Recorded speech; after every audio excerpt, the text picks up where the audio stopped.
Last time on MasterChef Canada, Back to Win. No way! A battle of wits Flopé. Correct. led to a war of culinary words. I got tomatillos and tortilla press. I chose the pomelo and the mandolin. And when Marissa let the steam out of her on papillote, Marissa has ruined my Christmas. her chances of victory floated away. It's been an honor and a privilege.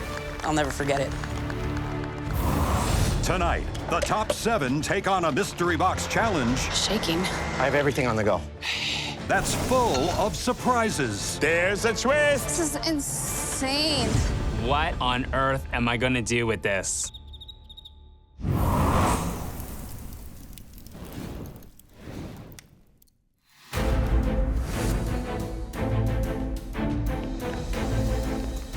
Mystery box.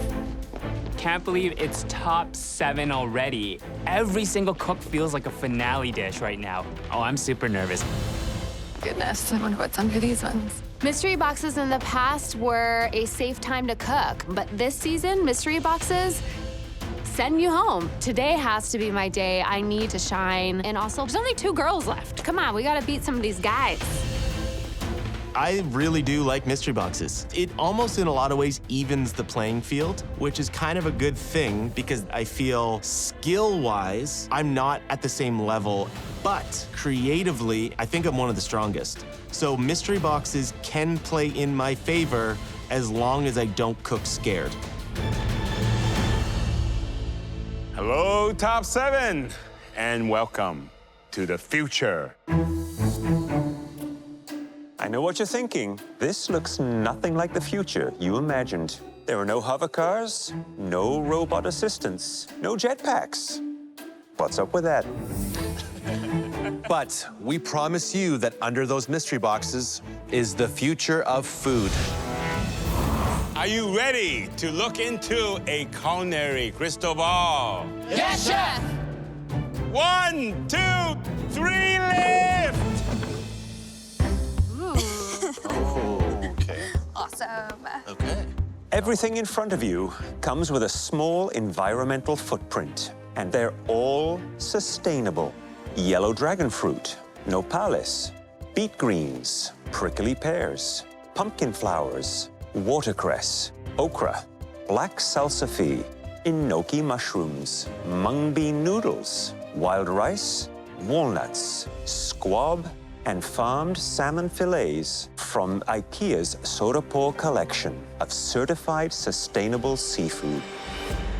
Considering how overtaxed our planet has become, that is the future of food. More and more environmentally aware chefs are choosing to plan menus around ingredients like these. Our friends at IKEA are dedicated to sustainability and believe that the kitchen is a place where small actions like meal planning and meatless Mondays can make a massive difference for the planet. There's just one more ingredient on your station. A mini mystery box for you to open. 1, 2, 3, open! Oh my God. Nothing says the future food like crickets. What on earth am I gonna do with this? I've caught some as a kid, but I've never eaten one in my life. They're rich in protein, healthy fats, minerals, and fiber. Plus, they're everywhere. Forward-thinking chefs across the globe have been finding interesting ways to use them in their dishes. And tonight, you also have that option. We want you to use as many of those sustainable ingredients as possible. But if being a good person is not enough motivation for you, you also get a major advantage in next week's challenge. And even better, the winner of this challenge will get the chance to collaborate with IKEA in developing a recipe that will be showcased in select IKEA restaurants across Canada. Wow. But the cook who makes the worst dish will be facing a future outside of this kitchen. You will have 1 hour to prepare us a dish that wows us. In addition to what you have at your station, in the pantry, you'll have access to a variety of sustainable and locally sourced ingredients. Are you ready to leap into the future? Yes, chef! And your time starts now!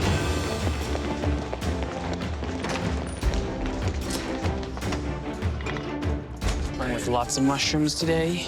Today, I'm going to focus on a savory dish. Oh, these are gorgeous. My goodness. I need to show the judges that I'm just as good of a cook as I am with desserts. I'm not throwing much in my basket in the pantry. I'm gonna use as many of those mystery box ingredients as possible. No, I'll do lingonberry. I actually like mystery box challenges, the fact that they limit the ingredients that I can use. Sometimes I get too crazy when you give me all the ingredients.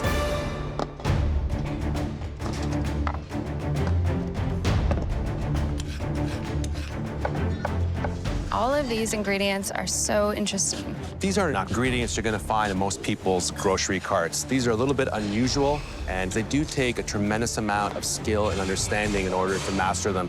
And it takes a very important word, creativity. Very interesting. I don't even know if you can eat it. I don't even know like what half these ingredients are. Okay, so maybe we're gonna scratch that idea. At least I recognize the mung bean noodles. I know that I can use that as a base of my dish. I do recognize squab, but I've never worked with it. But I'm gonna treat it as if it was a tiny little chicken.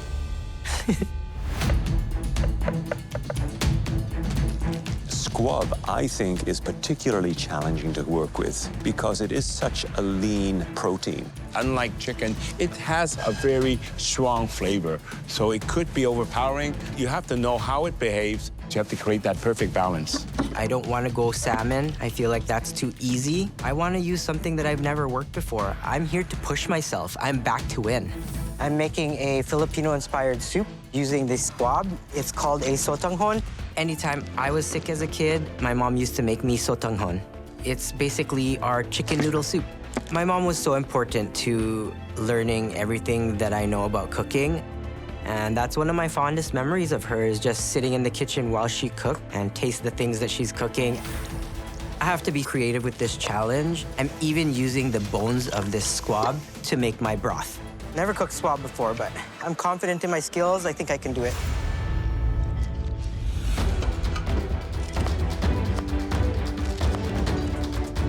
So with salmon, every time I cook it at home, I cook fish cakes. So that's what I'm doing today. I'm gonna pound this with a ton of flavor. These fish cakes are a nod to home.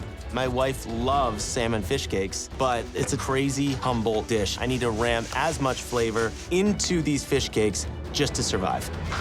I'm gonna use the cactus, some of the different fruits, the okra. I'm gonna use cricket flour as the binder inside of the actual fish cake itself.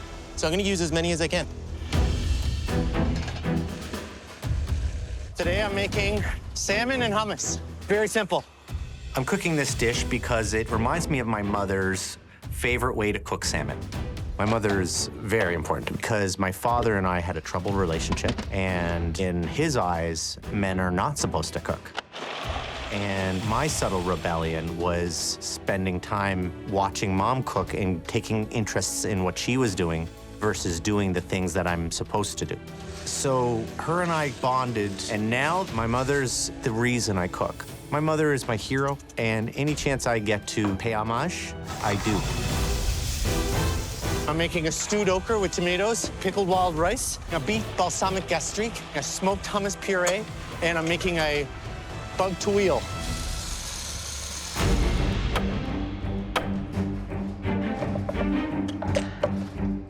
It's super quiet today. Everyone's just focused on what they're doing.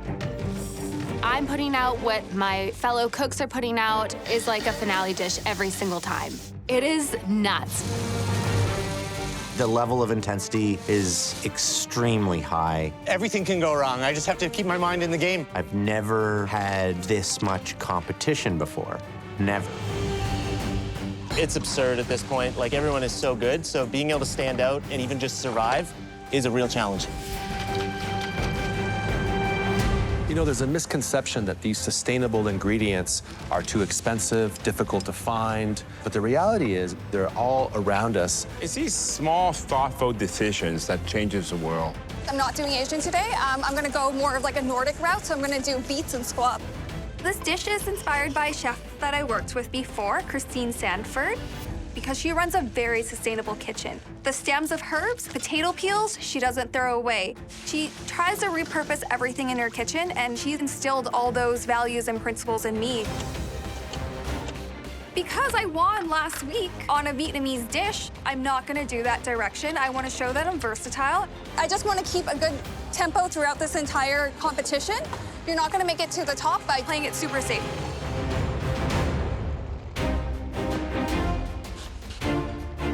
Andre, how you doing? Good. What are you doing? So I'm making a salmon with a crusted cricket. Then I have a pumpkin curry sauce going on here. Then I'm gonna grill these Nepalis. Yes. I'm definitely using the spices that I know with the ingredients that I don't know, especially the cactus and the crickets. I'm really stepping out of my zone right now. The risk is not getting that balance right, but I'm going for it.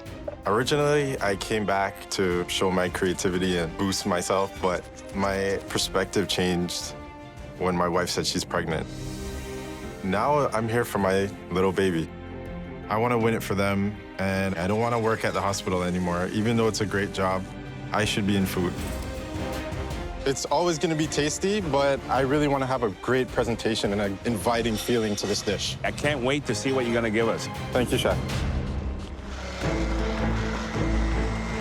Chef Claudio. Christopher, so what's your dish? I'm doing a variety of mushrooms. I've got some morels here that I've just braised. I've got some mushrooms confit in the oven. I'll also be frying a little bit of gnocchi, so it's almost like a mushroom garden. And then I'm gonna plate my fried bugs on it. So it's almost like they're walking down a garden. The judges want to see how well we can use the theme of the challenge today. And I know I want to make crickets the star of my dish. So I'm trying to recreate a moment from my childhood when I was on recess and I would be trying to catch these crickets with my friends. But unfortunately, I sort of just did a forest-themed dessert last week, and I don't want the judges thinking that I'm just a one-trick pony. But I'm going to take the risk anyways because I really think this is a great way to show off the cricket. All right, I'll leave you to it. Thank you, Chef. These things are spiky. Hey, Taya. Hi. I'm gonna tell you a lot of stuff on the go here, so tell me what's going on. I am making salmon with sweet potato puree, and I've got some cactus salsa. I'm choosing the salmon for my mother-in-law. My mother-in-law lives in Houston, Texas, and she came up to Vancouver Island, and she is obsessed now with salmon. Same thing with my husband. He's from Texas. We got engaged. Everything was going great, but last year he suffered a pretty serious stroke. It was very scary. He was in intensive care for a long time. He couldn't speak, he couldn't move. We didn't even know if he was gonna get out of it. When he came to, he just said, "I hope you know I can hear you, even though I can't talk." He said, "I don't want you to be with me. I don't want to get married to you. You have so many hopes and dreams for the future, and I just don't want to be that person that bogs you down." And I was like, "You're being stupid. Clearly, I'm gonna marry you." He's just such a believer in me. He ended up having a full recovery, but it was a really difficult time. It makes it a hard decision for me to come back to MasterChef Canada because I miss him. But I have the strength to do this because I have his support. I need to push hard. Got a lot of work to do. Ingredients that you would typically ignore before this challenge, you want to make it the star. You want to incorporate it in a very smart way. Not forgetting a single component. Not many people do soups in this kitchen because it's so hard to impart flavor into a broth in 60 minutes, but I'm going for it.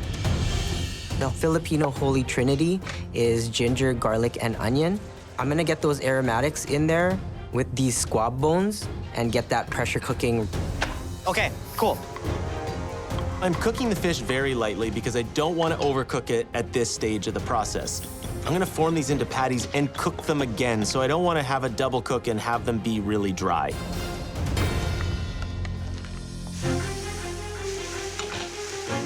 Hey there, Andrew. Hey, Chef, how are you? Very well indeed.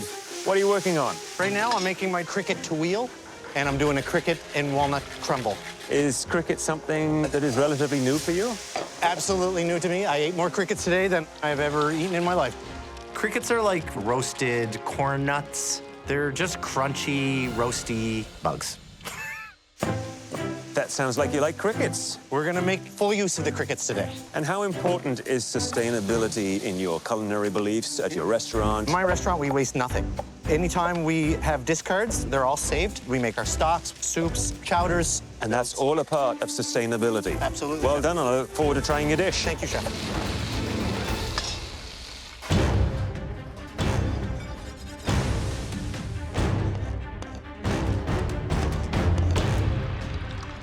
Stop! Stop! Stop the cook! What is going on? Why are we stopping the clock? We're in the middle of a cook. Here comes the twist. What are you gonna add to this challenge now? Lord knows what it's gonna be this time. There's a twist. None of the challenges are gonna be easy or straightforward. There's gonna be a twist.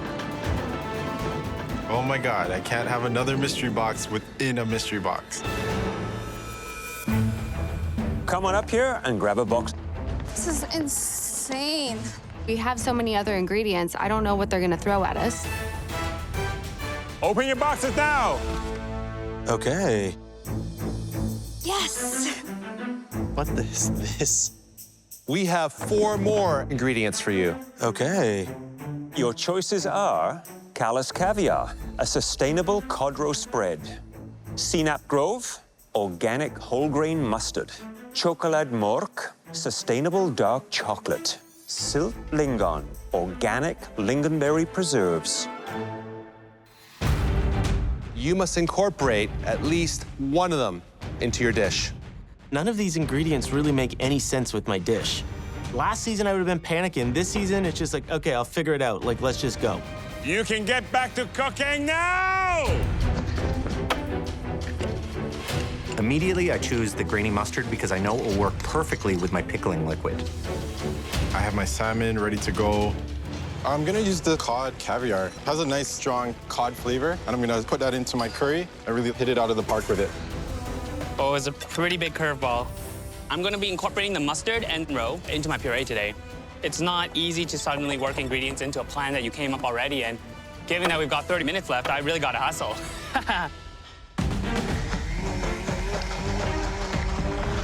Andy, Chef, which IKEA product did you choose? I chose a little bit of the mustard for my aioli that I made. Yes. And I'm actually gonna use the lingonberry as well, maybe underneath the fish cake as a kind of a bright surprise. What is the toughest part of this dish? I think it's making sure the fish cakes all stick together, make sure that they're congealed. I want that to be nice and crispy, and then just load in the flavors. I better be the best fish cake that I ever had. A lot of pressure. You're ready for it. Thank you, Chef.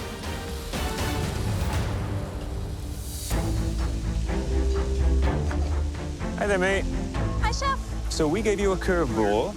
Which of the IKEA products did you use? I used the lingonberry spread, and then I think I might put some of that mustard in my jus as well. Yeah, lingonberry jam, because I already have the lingonberry syrup at my station. I'll just remove lingonberry syrup and replace it with lingonberry jam. How are you actually going to be cooking the squab? I'm just gonna pan-sear them. Hopefully I'll be a good cook. That's serious butchery skills there on that squab. Not the easiest thing to debone, that's for sure. It's quite little, yeah. Thank you, May. Good luck. Thank you. Hey, Jeremy. Hey, Chef. Was that curveball a curse or a gift? It was a gift because you know what? This is cod roe. The main seasoning of this is fish sauce. Oh. So it's gonna pair well together. I'm excited about this secret ingredient because it's gonna actually add another depth of flavor to my broth. Once my broth is done pressure cooking, I know that the seasoning is still gonna need to be adjusted. So this is a good way to add another layer of umami. All right, carry on. Thank you, Chef.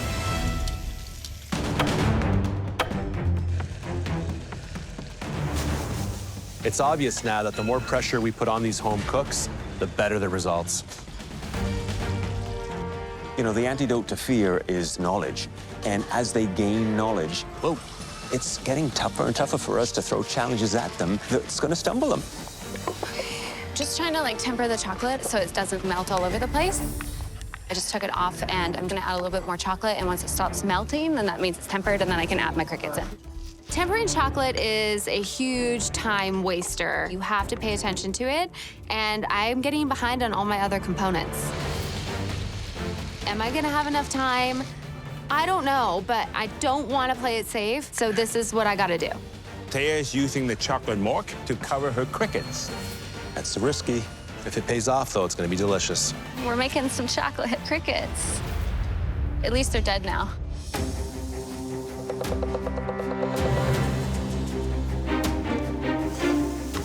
The one element I'm worried about is the cactus. I've never cooked with it before, and I'm hoping that it gives a nice texture. I'm just applying pressure without burning my hand. I got those grill marks I wanted. Oh, yeah. Let's flip it. Things are on par right now, but I'm just worried about getting a good cook on my squab. It's such a small piece of meat. I'm just cooking the breast. I gotta really focus my attention on that. 10 minutes! You only have 10 more minutes left! I am trying to make sure that I don't burn everything. The reason you see me running around for the first 50 minutes is so that I can spend the last 10 minutes calm, plating with focus. I have everything on the go right now. All right, burnish. The plating is super important to me. I really want to make sure that it tells a story. Walking through these trails in the forest where there's stumps and growth and things are overgrown and the crickets are around the stump. This is not a clean situation. So I'm trying to work that in my brain onto the plate.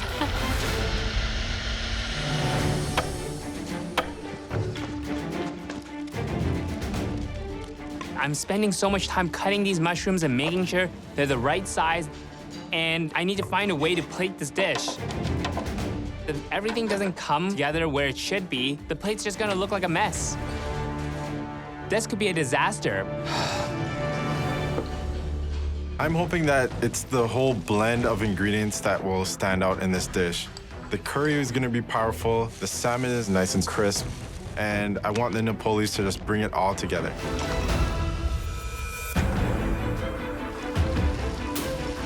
Shaking.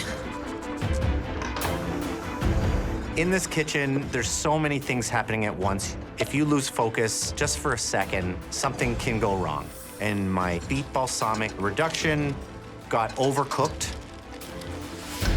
so I need to do it again. Add a bit of flavor to my dish. I taste the fish cake and I really love it. It has a ton of flavor in there. The challenging thing with fish cakes is plating them. Plating is not my strength, so I don't know where to even start. I'm looking at my squab. I cut into it. Perfect. 2 minutes! You have 2 more minutes left. I'm just taking a minute to collect myself and making sure that everything that I made for this dish ends up on the plate. I'm looking down at my dish and I feel like I'm still missing something, but that could be me overthinking it. I feel like I'm missing something. 30 seconds! Last 30 seconds, come on, get up!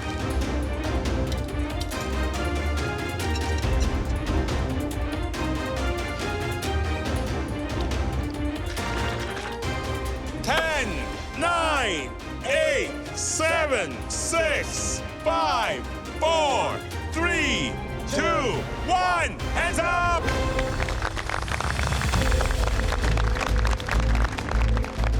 There's flavor, there's texture. The plate looks beautiful in my opinion. I'm really happy with it. I think I've done enough to stay in the competition, but I don't know if I've done enough to win this one.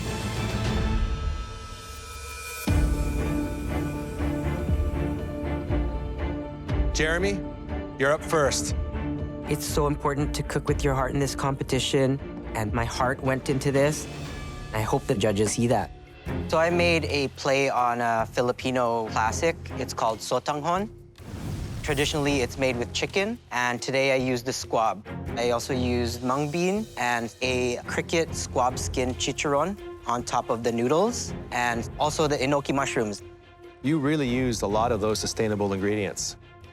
I like the way it looks. The only thing I would have done differently here is I would have sliced the squab and placed it on top of the noodles, because right now it's drowning in a hot stock and you can see that it's overcooking. Yeah.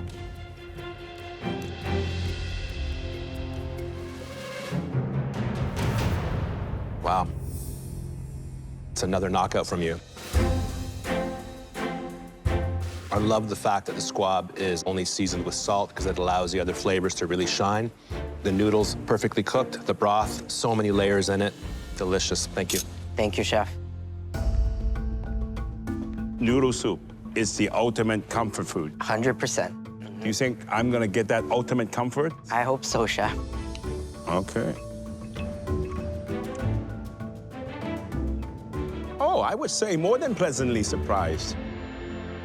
I like it because it's very clean, and using the pressure cooker was a fantastic idea. You're able to extract all that flavor. Overall, I like the effort. This is the food for the future, and your future is bright. Thank you, chef. I feel so good right now. I got to stick to my roots, and they loved the flavors. I'm pretty proud right now. Andy, please bring your dish up for tasting. I'm looking around the room, and everyone's dishes are spectacular. That's what's making me nervous.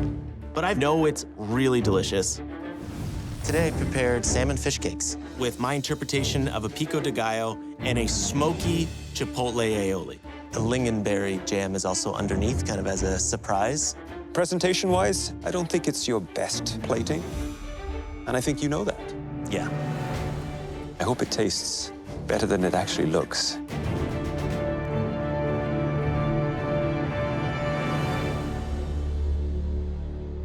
It's a very good salmon cake. I love the flavors of it. I like the depth and richness of those flavors. Those flavors are not overly fighting with the salmon. That's the trick to a really good salmon cake. And the little garnishes add that zing, such as the refreshing dragon fruit. You know, I think the plating is something that could have enhanced this final presentation so much more. Yeah. Andy, I'm gonna be blunt and honest. I don't like the presentation.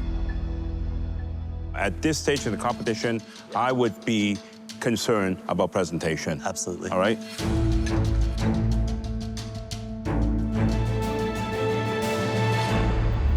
Well, the fish cake is nice and moist.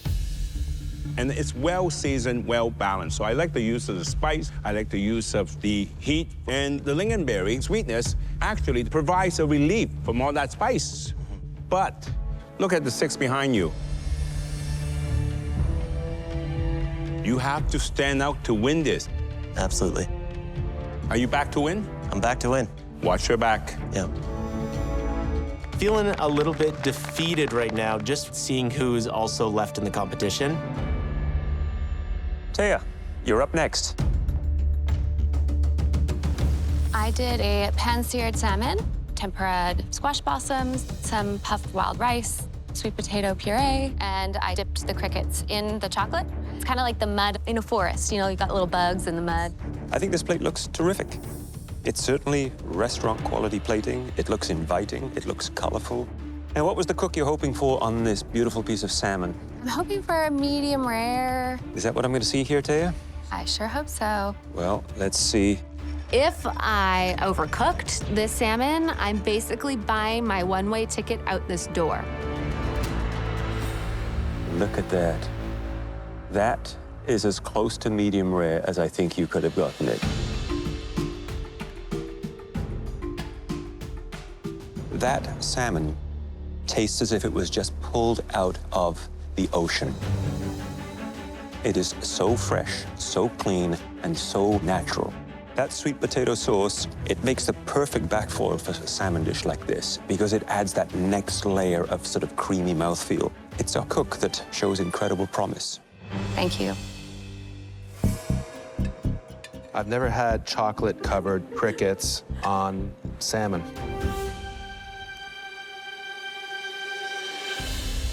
I would never combine chocolate and salmon, but I'm glad you did. It's a really great balance. It's unexpected. The one thing I have to comment on is the fish, I believe, is under-seasoned. You could use a little more sea salt. Definitely not perfect, but bold. Thank you. I really need to win one, or like get top 3 or something. I'm hoping that this dish will do that. May! I have squab and beets. I used the beet greens, cactus fruit, mustard, lingonberry jam, and some watercress for garnish. The plating, I like. The color shining through from the beetroot is very pleasing to the eye. Now, the cook on the squab. So it's going for a rare. It's definitely rare. The only thing I didn't want to see when I cut into this is that cap. Yeah. It didn't render it long enough. No. It's a good combination. When you cook it rare, it gets very gamey. And the caramelization from the sauce and the lingonberry balance the flavor. The dish is good, but is it good enough? Christopher, you're up next. I was inspired by the cricket. The puree on the bottom is a spring onion and pea puree. On top, you have a medley of mushrooms. We have braised morels, confit chanterelles, and fried enoki. Great plating. Thank you, Chef. It's playful, but it also is reminiscent of your last dessert presentation.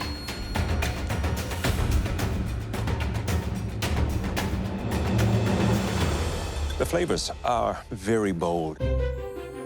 The wonderful savory pea, the little spring onion. There is something in there that has a real umami hit to it. It might be the morel soil. Ah, okay. And how did you make that?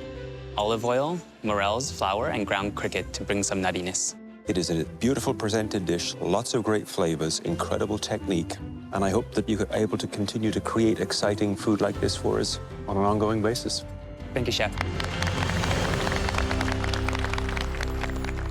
Andre, you're up next.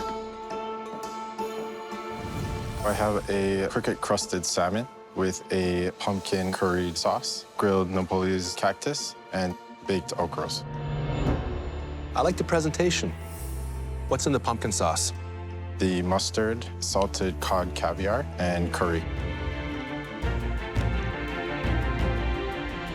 There's a very intense flavor.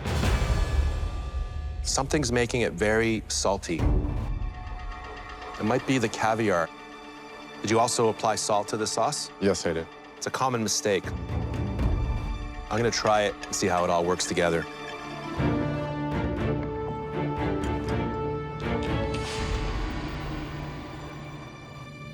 I like it. But I wish there was another element to it, something citrusy. I think overall the dish is on the right path, but you need to really control your seasoning. I will, Chef.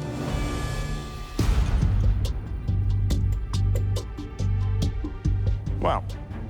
I think the cactus really went well with the curry because it's got that silky, smooth, sticky to it, and the curry really gives a nice balance to it.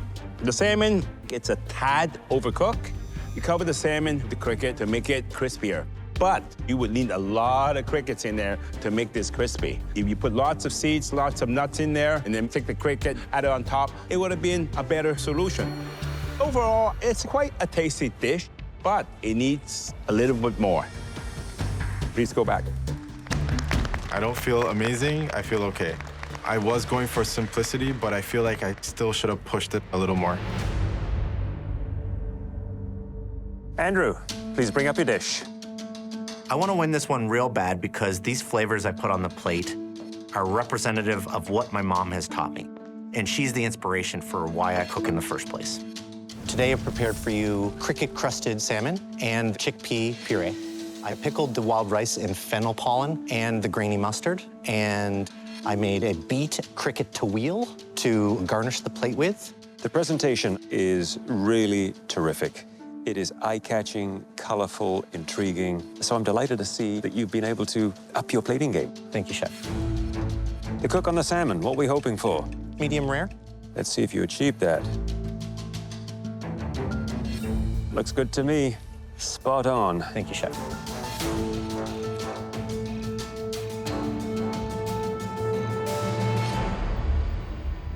It's a delight to eat.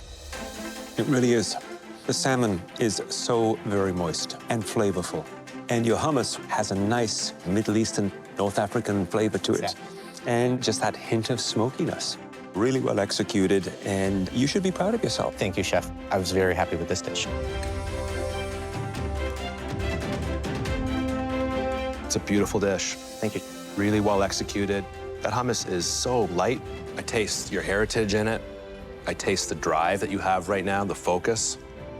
I'm here to win, Chef. Head back to your station. Thank you, Chef. I just hope that my mom would be proud.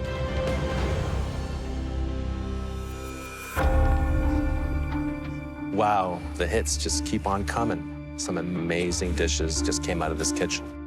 The judges loved my flavors. They didn't know how I pulled off a broth so flavorful in 60 minutes. I'm hoping that that sets me apart and gets me this win. What impressed me the most is we threw the twist at them, and, they didn't strike out. Oh, I'm so nervous. I really hope that my name gets called, but it's such stiff competition. There were many of these dishes that I felt were bold. However, there are a couple that I feel are starting to stumble a little bit. The plating wasn't there, but the flavors do exist. I'm hoping that this is enough to keep me in there. This week, we limited your palate to only a few unfamiliar ingredients. And you blew us away. There were many strong dishes, but two stood out. Both used sustainable ingredients in deeply personal ways. The second best dish of the night belongs to Jeremy. The person with the best dish tonight not only cooked smart, they told a story that came from the heart. Congratulations on another great performance, Andrew.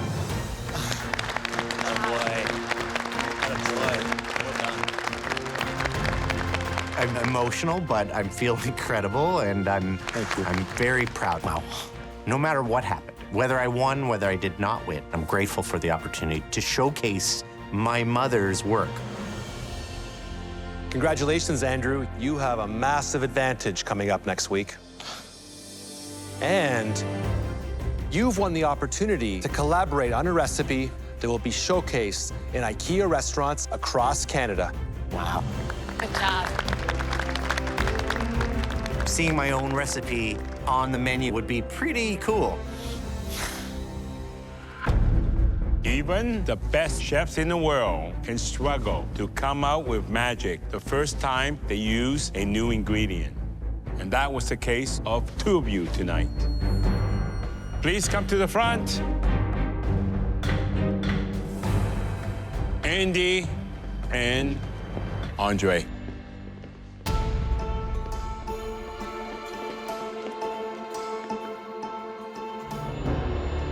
Any other season, the dishes you made would have been among the best. But with this competition, small mistakes can have big repercussions. Andy, you know you made mistakes tonight, and I bet you wish you could take them back. Unfortunately, you can't.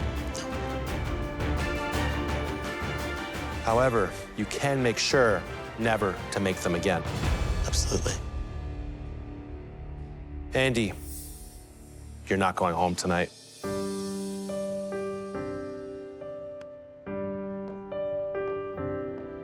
I feel like I did scrape by, but I held on to fight another day. Sad to see Andre go. We formed a good friendship. We're both chasing this dream. We both really love food. I think that that's what we share. It's tough. It's a tough pill to swallow. Andre, you're disappointed. I can see that. But what you have done here is nothing short of remarkable. While everybody else in this kitchen has spent their days preparing for this competition, you were busy working in the hospital where you were needed during this pandemic. Then you came in here and showed us you had become twice the cook you were last season. We are deeply impressed and very proud. Thank you, Chef. Now, Andre, please tell us, who do you think is Canada's next MasterChef? This is someone that doesn't think they have it in them. They think they're kind of one-dimensional, but they're actually pretty amazing, and that's Christopher. Andre, goodbye and good luck.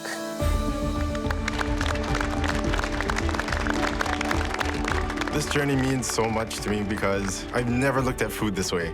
Everything's clean. It's exactly what I wanted. And just the people here, I've learned so much from them. So proud of us. We're all going for this 100,000, but we're learning together. And it meant a lot.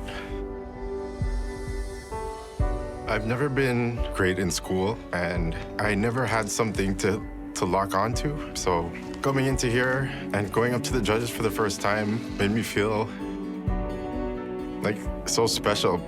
The cook on the shrimp is really good. Overall, awesome job. I'm so shocked that somebody of importance would tell me that my dish or my food or something that I've done was good. This is wow. This is a great example of how far you have come in this competition. And I just kept gunning for that experience. And that's why I came back too. It took me until now to realize that food is the only thing I should be doing. I'm proud of every single thing that I've done, and I just love everything about this experience. Next time on MasterChef Canada, Back to Win. Switch! The top 6 square off in a seafood tag team challenge, Come on. This is not what I need right now. where the consequences are sink or swim. Let's go. Show them what's up. Muscles in, muscles in, muscles in. We don't have time. Push, push. You might get switched out here soon. It's gonna go all sorts of wrong.